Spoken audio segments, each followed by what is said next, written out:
Hello friends, welcome to this new video of Orders Decoded. Uh, for the last few days, a few of my friends they are asking this information regarding one clarification on EL, specifically the credit of EL in different circumstances. And the second thing is encashment of EL in case of death. Of course, I will discuss all these things one by one. सब आपको बताऊंगा उसके बारे में कि what is the rule position as far as credit of leave is concerned and encashment of leave के बारे में बात करूंगा. हाँ, वीडियो के बिल्कुल स्टार्टिंग में एक इंटरेस्टिंग बात आपको बता देता हूँ कि as far as encashment of leave is concerned और डेथ के केस के अंदर आप अगर ये सोचें कि अगर गवर्नमेंट सर्वेंट ने कोई नॉमिनेशन कर रखा है तो उसको मिलेगा, तो ये रूल ये नहीं है. As far as encashment of leave is concerned, in case of death, government servant while he was in service cannot nominate anybody. There is a clear defined rule. मैं उसके बारे में बात करूंगा कि किसको मिलता है, किस ऑर्डर में मिलता है, उसके बारे में मैं आपको बताऊंगा. लेकिन पहले बात करते हैं क्रेडिट ऑफ लीव ईएल के बारे में. आप देखिए किसी गवर्नमेंट सर्वेंट का सर्विस लाइफ में क्या क्या होता है. नंबर एक, उसका अपॉइंटमेंट होता है. फिर क्या होगा, नॉर्मल सर्कमस्टांसेस में अगर हम देखें तो उसका रिटायरमेंट होगा. अब रिटायरमेंट बहुत ढंग से हो सकता है.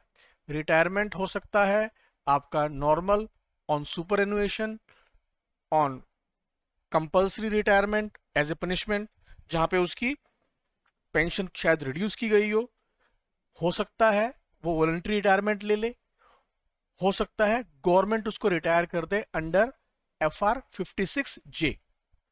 सभी के ऊपर सेम रूल है. उसके बाद बात होती है डेथ की, कि अगर किसी की डेथ हो जाए तो कैसे क्रेडिट होता है. देन होता है कि उसको रिमूव कर दिया जाए as a penalty, removal and dismissal. तो इन सर्कमस्टांसेस के अंदर कैसे आपका क्रेडिट होता है. रूल कौन सा इंपॉर्टेंट है इसके अंदर. रूल इंपॉर्टेंट है rule number 27 of CCS leave rules 1972. वो क्या बोलता है कि 1 जनवरी और 1 जुलाई को 15 डेज की लीव क्रेडिट होती है एक गवर्नमेंट सर्वेंट के अकाउंट के अंदर, अगर वो वेकेशन डिपार्टमेंट में नहीं है. लेकिन अगर किसी के मिडल के अंदर अपॉइंटमेंट होती है मंथ के, यानी कि किसी हाफ ईयर के मिडल में, जिस तरह अभी अगस्त चल रहा है, तो अगस्त के अंदर किसी की 2 अगस्त को अपॉइंटमेंट हुई, तो उस केस के अंदर on the day of appointment for this half year, this half year मतलब जो 1 जुलाई से स्टार्ट हुआ है और 31 दिसंबर को खत्म होगा, उसके अकाउंट में एडवांस के अंदर 2.5 डेज की EL क्रेडिट होंगी पर कंप्लीटेड कैलेंडर मंथ. यानी कि अगर वो 2 अगस्त को अगर उसने ज्वाइन किया है तो उसके पर कंप्लीटेड कैलेंडर मंथ कितने हुए, सितंबर, अक्टूबर, नवंबर, दिसंबर, 4 मंथ, यानी कि उसकी 10 EL क्रेडिट होंगी. रिटायरमेंट का में भी सेम है कि जब उसकी रिटायरमेंट है, जितने कैलेंडर मंथ उसकी सर्विस होगी उसका 2.5 डेज जिस भी मंथ के अंदर वो रिटायर हो रहा है, और वो PCCM उसके हिसाब से अकाउंट में क्रेडिट होंगी. इन तीनों के ऊपर पहले जो रूल था वो सेम था. क्या रूल था वो दिखा देता हूं आपको, और फिर उसका इफेक्ट बताऊंगा पहले क्या होता और अब क्या होता है. रूल पहले क्या था पहले वो दिखा देता हूं, और ये रूल 2011 के अंदर अमेंड हो चुका है, उस अमेंडमेंट का इफेक्ट क्या है वो भी दिखा देता हूं.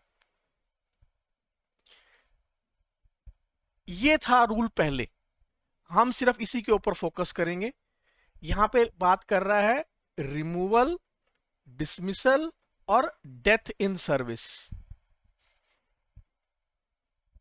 तो बोलता है 2.5 डेज का होगा पर completed calendar month up to the end of calendar month preceding the calendar month. मतलब जिस मंथ में डेथ हुई है उससे प्रीवियस मंथ तक जितने उसने कंप्लीट किए हैं उसके अकाउंट में उतनी 2.5 डेज के हिसाब से क्रेडिट होंगी। लेकिन ये रूल आपका, ये देखिए 7th of Feb 2011 को अमेंड हो गया है। रूल नंबर 27(2)(b) है ये रूल, उसके अंदर ये अमेंडमेंट हो गया है। तो अगर आप पुराने वाले कोई किसी पीडीएफ से पढ़ रहे हैं तो उसको चेंज कर लीजिएगा, अगर आप एग्जाम की तैयारी कर रहे हैं।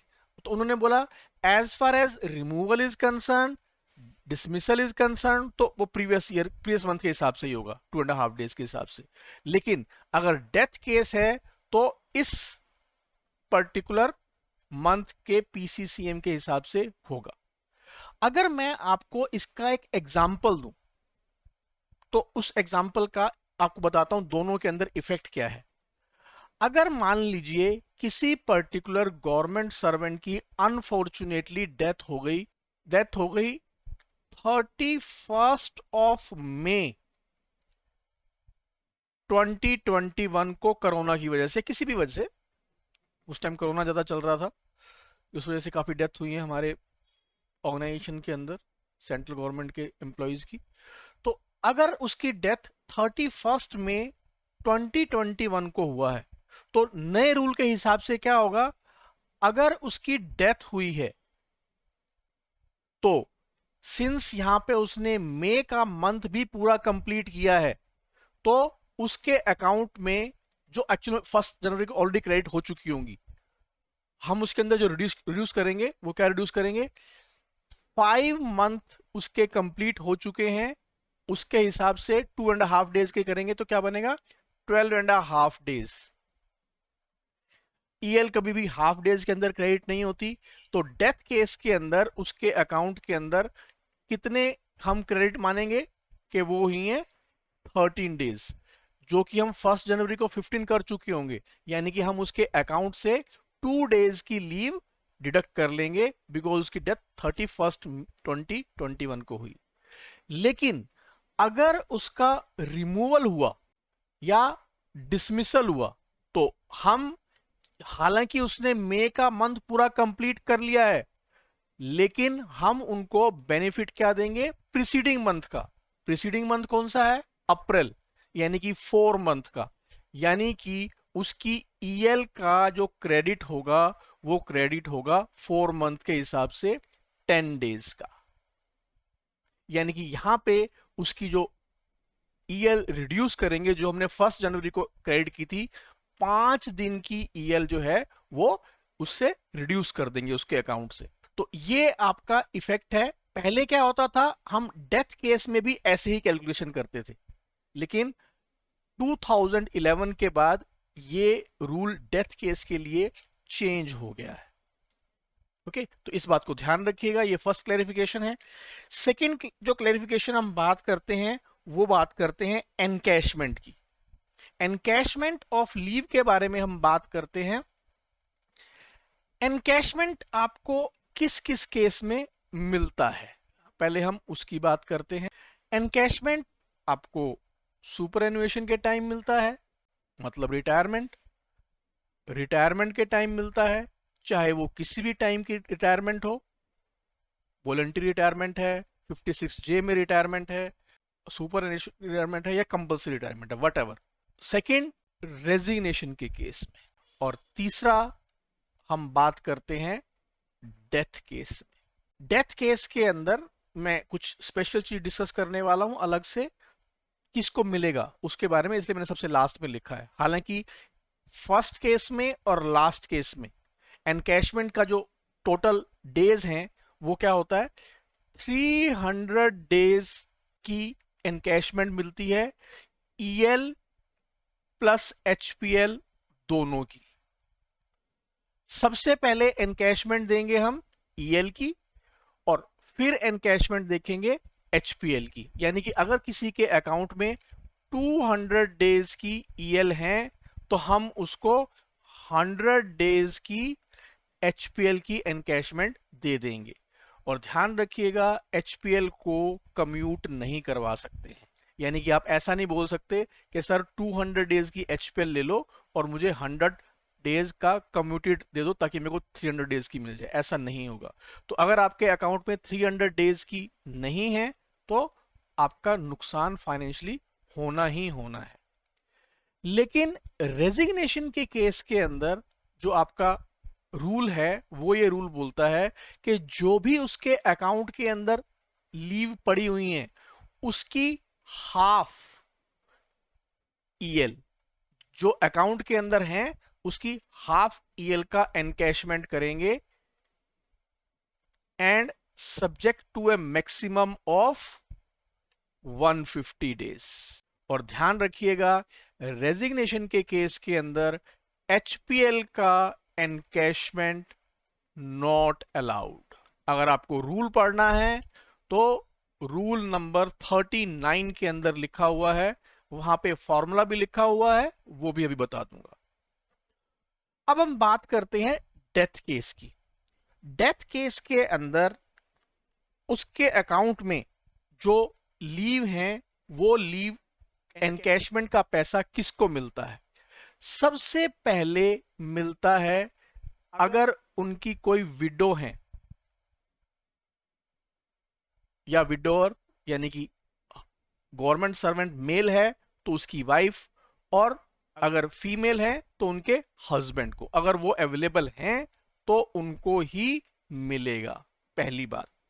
अब यहां पे एक बात और उठती है, वो ये कि अगर मान लीजिए किसी गवर्नमेंट सर्वेंट की एक से ज्यादा विडो है, वो एक से ज्यादा विडो छोड़ के गए हैं, ऑफ कोर्स इस केस के अंदर वो सिर्फ कुछ एक स्पेसिफिक कम्युनिटी है वहां पे उनको परमिशन मिलती है एक से ज्यादा मैरिज करने की, और वो भी विद गवर्नमेंट परमिशन। तो उस केस के अंदर भी रूल बोलता है एल्डेस्ट विडो को मिलेगा। एल्डेस्ट मतलब एज वाइज, वो नहीं जिसकी पहले शादी हुई है। सेकंड, अगर वो अवेलेबल नहीं है तो मिलता है एल्डेस्ट सन को। यहां पे कोई डिपेंडेंसी की कंडीशन नहीं है। अगर वो भी अवेलेबल नहीं है तो मिलता है एल्डेस्ट अनमैरिड डॉटर को। और अगर वो भी अवेलेबल नहीं है, देखिए पहले इनको मिलेगा, नहीं है तो इनको मिलेगा, ये नहीं है इनको मिलेगा, ये नहीं है इनको मिलेगा, ये सीक्वेंस है। उसके बाद मिलता है आपका, अगर ये नहीं है तो फादर को। मैं फिर बोल रहा हूं, कोई भी डिपेंडेंसी की कंडीशन कुछ भी नहीं है। अगर वो भी अवेलेबल नहीं है तो मदर को, अगर वो भी अवेलेबल नहीं है तो एल्डेस्ट सर्वाइविंग मैरिड डॉटर। ध्यान रखिएगा जब हम सन की बात कर रहे थे ना, उसके अंदर मैरिज की कंडीशन भी नहीं है, इस बात को ध्यान रखिएगा। अगर तब भी नहीं है, अभी भी मान लीजिए इनमें से कोई भी अवेलेबल नहीं है, तो उस केस में मिलता है ब्रदर को, अगर वो माइनर है तो, यानी कि माइनर ब्रदर। अगर एक से ज्यादा हैं तो उनमें से जो एल्डेस्ट होगा उसको। अगर ये भी नहीं है तो सर्वाइविंग अनमैरिड सिस्टर। अगर ये भी नहीं है तो एल्डेस्ट सर्वाइविंग विडो सिस्टर। और अगर ये भी नहीं है तो जो सन है, जिनकी अगर मान लीजिए पहले डेथ हो चुकी है ऑलरेडी, अगर वो खुद होंगे सन अवेलेबल होंगे तो डेफिनेटली उनको मिल जाएगा। लेकिन अगर उनकी पहले डेथ हो चुकी है तो उनका जो एल्डेस्ट चाइल्ड होगा, यानी कि प्री डिजीज सन, उसका एल्डेस्ट सर्वाइविंग चाइल्ड उसको मिल जाता है। ये आपकी पूरी की पूरी सीक्वेंस है जिसके अंदर हम one by one eligibility check करेंगे कि ये अवेलेबल है फर्स्ट वाला तो फर्स्ट को मिलेगा, नहीं है सेकंड को, नहीं है थर्ड को, नहीं है फोर्थ को, ऐसे मिलता है। अब हम बात करते हैं कैलकुलेशन कैसे होती है। कैलकुलेशन होती है आपकी as far as EL is concern. ध्यान रखिए गवर्नमेंट के अंदर कैलकुलेशन में मंथ को हमेशा 30 मानते हैं। तो जो भी आपकी बेसिक पे है बेसिक पे मतलब pay in the pay level plus DA, उनको ऐड कर लीजिए, डिवाइड बाय 30 मल्टीप्लाइड बाय आपका number of EL available subject to maximum of 300। ये EL की कैलकुलेशन है। HPL की कैलकुलेशन का नंबर तभी आएगा जब EL पूरी कंप्लीट नहीं है। उस केस के अंदर क्या होगा, आपकी HPL के दौरान जो आपकी लीव सैलरी बनती है वो होती कितनी है, जो भी आपकी बेसिक सैलरी होती है उसका हाफ और उसी के ऊपर DA, यानी कि जो EL के दौरान मिलती है उसका हाफ कर लीजिएगा। अगेन डिवाइड बाय 30 मल्टीप्लाइड जितने भी दिनों की HPL अवेलेबल है। ध्यान रखिएगा, फिर बोल रहा हूं, HPL का नंबर तभी आएगा अगर EL 300 डेज की नहीं है। EL और HPL का कॉम्बिनेशन मैक्सिमम 300 डेज का ही एनकैशमेंट होता है, और सिंस हमें बेनिफिट EL की एनकैशमेंट में है तो हम पहले EL का एनकैशमेंट लेते हैं और फिर HPL के ऊपर बात करते हैं। तो ये था आपका clarification video on credit of EL as well as encashment of EL and HPL under different circumstances. Specifically कुछ लोग पूछ रहे थे कि डेथ केस के अंदर क्या होता है, तो डेथ केस के अंदर ये रूल है। तो अगर आपको वीडियो पसंद आया तो इसको लाइक करिए, वीडियो को शेयर करिए, खासतौर पे वो लोग जो एग्जाम वगैरह की तैयारी कर रहे हैं। Thank you very much.